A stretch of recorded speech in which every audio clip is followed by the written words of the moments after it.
lovers all around the world. Hi to all Gunners all around the world. You're welcome to another edition of the Arsenal Alchemy. And well, it's been a tough week for us. Disappointing to say the least. This recording is being made right after the disappointing, the hugely disappointing loss and ouster from the FA Cup against Manchester United. And in this segment, we're gonna have some player ratings, some Arsenal player ratings. Just in case if you didn't watch it, so you can know how each and every player did, in my opinion, and like I said, it's a disappointing week. We're not going to forget in midweek, we lost to Newcastle at home by 2 goals to nil, and though we have a return leg, but I think even the staunchest of Arsenal supporters won't be very optimistic about our return leg. And, you know, really, our season seems to be unraveling at the moment. Um, Potentially being ousted in 2 cup games. One was a semi final, and the other is a first round of the FA Cup, which is the one with Manchester United. So the game started, and Manchester United, as we thought, they sat back and soaked up all the pressure, and so it was surprising when they took the lead very early in the second half. It was very, very surprising. Gabriel McAllis lost the ball. It was his mistake that led to the goal, and it was duly converted by Bruno Fernandes. Not long after, Dallo of Manchester United got a second booking for a sliding tackle on Martinelli, and he got a second yellow, and they were down to 10 men. And from the ensuing free kick, we managed to score through Gabriel Megales. So before I go further, I'm just going to give you a roundup of the player rating. David Raya, I gave him a 6. The reason why I gave him a 6 was there was this save he made in extra time from Zegzi. It was a deflected shot, and he made a very impulsive effort, and he saved the ball. So that's why I'm giving him a 6. But he will not cover himself in glory for all the penalty kicks. It was just too easy for Manchester United. Gabriel Megales, I gave him a 6. He was not, he made that mistake that led to the goal, but he still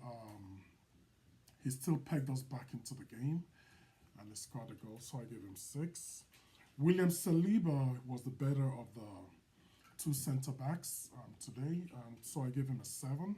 He didn't really put a foot wrong, so I gave him a 7. Miles Lewis Kelly was very impressive. His development continues. I gave him a 7 because for someone that young, and he gave a good account of himself. He won duels, he won balls, he spread passes. He was very, very, very decent today. The next person was Urian Timber. I gave him a 6 because that left side was actually very porous because Manchester United was having a field day from that left side. He wasn't as reliant and as secure as he's been in the past. So I gave him a 6. I wasn't very impressed with his performance. Then the next person is Jorginho. Surprisingly, he was our best midfielder today. Jorginho was the best midfielder today. He did so well. I know the game against Brighton, I gave him a few sticks for his performance, but today he gave a good account of himself, and I was really impressed with Jorginho, so I gave him a 7. Now the next person is it's kind of a puzzle to me because I'm talking about Mikel Merino. The first 30-40 minutes of the first half, I don't think I heard Mikel Merino's name. I don't think I heard Mikel Merino's name mentioned. We're not even talking about him getting the ball and passing back. I didn't even get to hear his name. At a point, we got a corner, then I saw him, and I'm like, that's true. Mikel Merino is in this game. He was so anonymous. I have never seen anything like that. He was so anonymous. Now it brings me to the question, why did we buy Mikel Merino? What did we buy him for? He has played at least 20 to 30 games. I'm not very sure of the stats. But this guy has really not offered anything. What's his specialty? Is he a hard tackler? No. Is he a good passer of the ball? No. Is he a good ball? Does he have good ball retention? No. What is Mikel Merino really known for? What is his specialty? I know he's a Spain international. He plays for Spain. He starts for them sometimes. But and this is a guy we spent about 5 weeks pursuing from Real Sociedad. He had some issues with his contract, and we were very persistent in pursuing this guy. So I was like, I didn't see much of him. I saw his clips, but I thought he was just a regular guy. Now he is I can't even say he's a regular guy now. He is bang average. He is a bang average player, and why we bought this guy is really beyond me. He was meant to come in and fill in that number 8 position, which Shaka did so well in. But now I look at this guy, he is nowhere near the Shaka level. And, in the comment section, maybe there's something I'm not seeing. If you have anything to say about that, please, engage me in the comment section. Now, the next player rating has to be Martin Odegaard.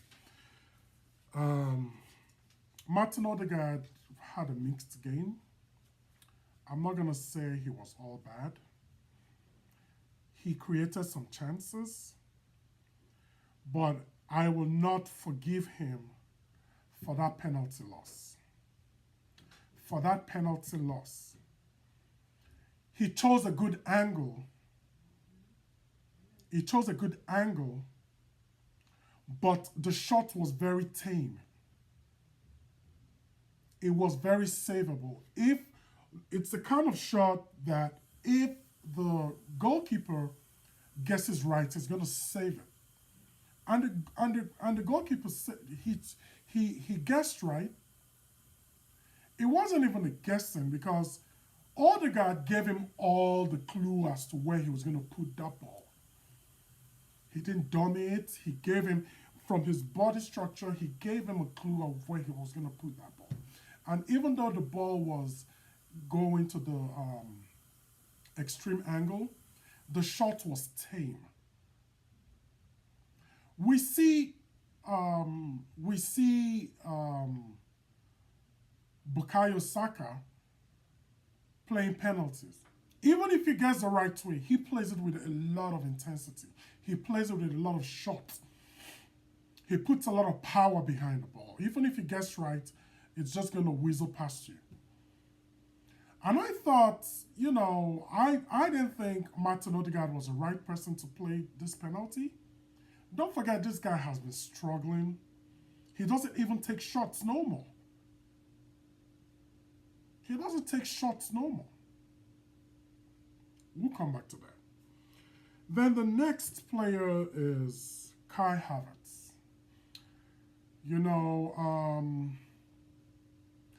In the game against Brighton, I mentioned that we missed Kai Havertz because of his physicality, and but it's all physicality and no end product. We watched the game against Newcastle in midweek. Kai Havertz had the most glorious chance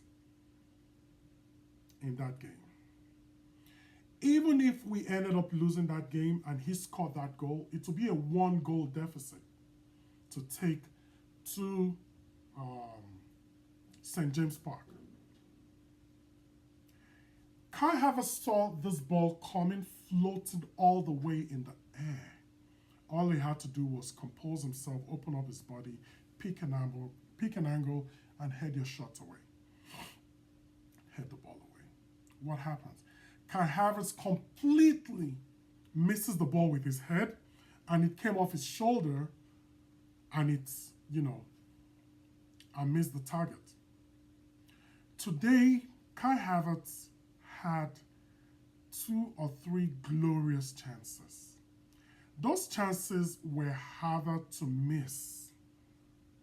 Those chances were harder to miss than to score. And guess what? Kai Havertz missed all of them. We're talking about balls. We're talking about balls in the 6-yard box. How can you be missing that as a striker? Mind you, Kai Havertz is our highest paid player. I gave him a 4. My player rating, I gave him a 4. Because I just don't understand this guy. He is the highest paid player. You didn't play for about 2-3 games based on illness. So you had enough rest. You're supposed to come out guns blazing. You're supposed to be charged up for it. Even the physicality he's known for, we didn't see them today. I gave him a 4. We're still going to come back to that. Gabriel Martinelli, another player that had a mixed game. He's a bit too one-dimensional for me. I gave him a 6 because he really, really tried and he put in some crosses in. The crosses didn't quite connect to people, but I think he played well. I think he played really well. He scored a goal that was rightly ruled out for offside in the first half. But I think he needs to do more in beating his players, to be more dynamic, Then the last of the players in the starting lineup is Gabriel Jesus, who played for about 20 minutes and went out. He was stretchered off, and I gave him a 4. Even during the time he was there, he was anonymous. He was nowhere to be found, Raheem Sterling did come in for him. And Raheem Sterling, to me, did very well. He did very, very well. I think we should put him permanently in that right position, in that right-wing position, because what he did today was so good. It was hopeful, and for all the people that have played apart from Ethan Nwaneri, he's been the best that's given a good account of himself. Trossard, Martinelli, Jesus, they've all played there and they've been shocking, And so I think in the long run, going forward, I think you should the coach should give Raheem Sterling a run of games, because to me he did good. He did well there. Trossard came in, and of course he did what Trossard does these days. He was non-existent. He was I remember one ball he ballooned up, and that was just about it. Thomas Partey came, he did okay, and I gave him a 6. Sorry, I gave Trossard a 5. I gave Thomas Partey a 6. And Declan Rice came in as well, and I gave him a 6 because he missed. There was a glorious header he missed. Again, that was a header. That was a header any professional footballer. I'm not talking of a player that plays for Arsenal. Every professional footballer should be heading that home. He was unmarked. The ball was floating. He had time to pick an angle. He just put his head on it, and that he didn't apply no force, and that there was no power behind that header, so it was comfortably saved by the keeper. You know, and that brings me back to what I was talking about, Kai Havertz. I'm not really going to blame him because Kai Havertz is and has never really been an out-and-out striker. He was impressive last season. He scored 13 league goals, and that was a very good return, putting into account that he was not, he didn't start most of the matches. He came from the bench. Then Gabriel Jesus got an injury. Then he was moved to the number 9 position, and he did fairly well. But even then, the whole team was playing well. The whole team was gelling. They were connecting. So yeah, he scored 13 goals. And yes, he scored 7 league goals this season, which is not very bad. But the chances he misses are really worrying. You know, when we bought this guy from Chelsea for 65 odd million pounds, I was worried. I was like, where is he going to play? We don't need this guy. You know, 65 million pounds would have gotten us a Gyökeres back then. 65 million pounds would have gotten up Dusan Vlahovic. 65 million pounds would have gotten us Isak even then. 65 million pounds would easily have gotten us, what's the guy in Brentford? Ivan Toney. That wasn't Brentford. Ivan Toney. In fact, much less. And Ivan Toney in this team, my goodness, he would have completely shot us to the title because of the chances that Kai Havertz misses. Our 2 worst players today were Kai Havertz and Martin Odegaard. Martin Odegaard, because of the bar he has set for himself, the standard he has set for himself. Last season, the guy was unplayable. He was scoring. He was assisting in every game. I know he got a nasty injury early this year, but he's been so bad. We're not talking about creating chances from time to time. We're talking about that left foot playing shots on goal, on target, scoring goals. We're not seeing that anymore from Martin Odegaard. Was he fully fit? Did we get him back to the field while he wasn't 100% fit? Odegaard cannot shoot. His shots are tame now. There is nothing Odegaard does right now. Yes, and you know, today is 11th of January. We still haven't, we're nowhere close to buying anybody. We're nowhere close to buying a right winger, or at least at this point now, we need an out-and-out striker. I'm not even like we should get a winger. We need an out-and-out striker. Our season is unraveling right in front of our eyes. The cracks are showing in every game, and they're getting deeper and deeper. Two things have been saving us this season. Now, those two things are gone. The first thing was our defense. Our defense was saving us. The second thing that was saving us was set piece. When we couldn't score in open play, we relied on the set piece plays, and it got us out of jail. Like you saw in the first game we played Man United in the league, we were horrible. Our defense helped us, and the set piece bailed us out. Now those things are gone. The set piece and the defense is not as reliable as it used to be. We saw that against Newcastle. I mean, Newcastle had about 3 or 4 chances in all the game, in all the whole duration of the game, and they scored 2 goals. We had countless chances. The chances we missed today, the 2 Havertz chances, I mean, there was a ball Havertz had. He was around the box, the 6-yard box.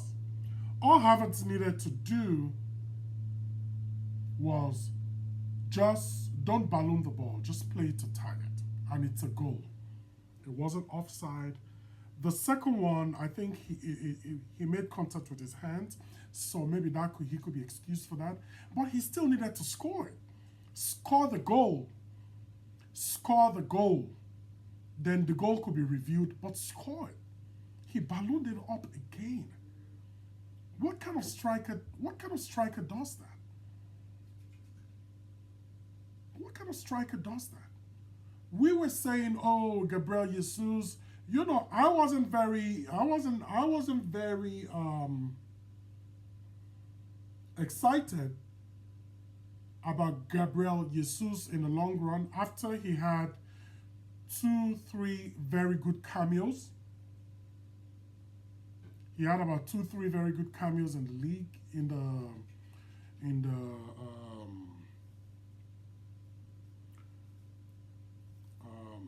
the games against Crystal Palace. He had 3 very good cameos. Then he went back to his shell. He became the Jesus that has frustrated Arsenal fans for the last 2 seasons. All movement, no end products, nothing. We saw that today. It's high time Arsenal cashes in on this guy. Put Jesus on the market, even as early as this transfer market. Put Kai Havertz in the transfer market. You know, people like Mikel Merino, you got to start benching them. Why did you bench Thomas Partey today? We see what it brings in. If Thomas Partey is in the team, you notice him. He doesn't go 40 minutes without his name being mentioned. In a team that is pressing. Mikel Merino doesn't offer us anything. We could as well have just left Sambi Lokonga, whom we have been moving on loan after loan. He can't do any worse than what Mikel Merino is doing. I know he's scored 1 or 2 odd goals, you know, but football is beyond that. This Arsenal team, it's very sad because this is the same team that played last season, almost the same team that played last season. Our winter transfer window was very, very poor. We focused more on midfield and defense than actual forward players. The only forward player we got was Raheem Sterling on loan, and it took him time to adjust. He's been okay, but still average. Why didn't we get a striker? I have been crying. Every Arsenal fan has been crying. We need a striker. We need a striker.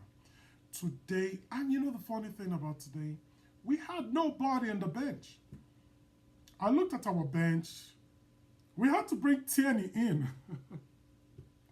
We had to bring Tierney in. It was unacceptable. It was unacceptable.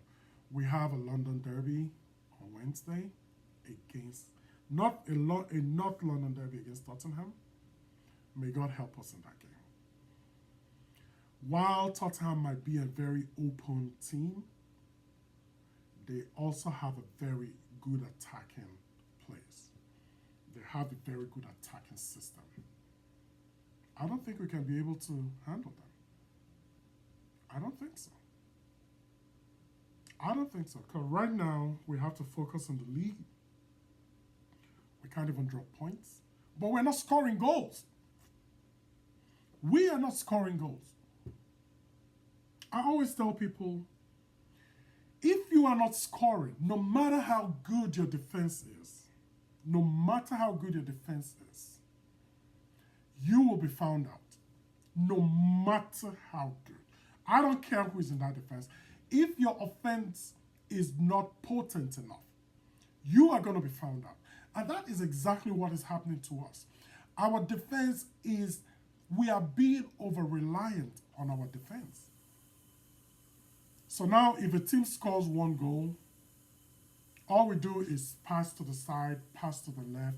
We have no plan B. Our plan B is corner kicks. It's not working again. It's not working again. We haven't scored from a set piece in about 4 or 5 games. It's not working again. And when it's not working, you depend on individual brilliance. We don't have any brilliant player at the moment. None of these players will make the team of the season. None of this player will make the team of the season. That is how poor we are. We have become. We make the excuse, Bukayo Saka is injured. Bukayo Saka is just one man. And I can bet you, even if Bukayo Saka comes into this team at this moment with such an injury, a hamstring operation, he's not going to be the same player. Something will be off in him. It will be amazing if he comes back all guns blazing, but I'm not relying on that. These guys are so bad at the moment. This Arsenal team is so bad at the moment. And it's so sad, in the space of 4 or 5 days, we're out of 2 cups, potentially. Oh, people are saying, we can go to St. James Park and win 3-0. With Isak and Anthony Gordon there? Please. It's not going to happen. It's not going to happen. So it's not a good time for Arsenal fans, but we have to still keep going and supporting the team. We have to still go behind the team. We have to still, support them in everything, and hopefully their fortunes will turn around. But, the coach, the board, the football director, whoever it is in the background, they need to do something. Something has to change. Something has to lift up the fans at this moment. And that something to me is a new player in the January transfer window.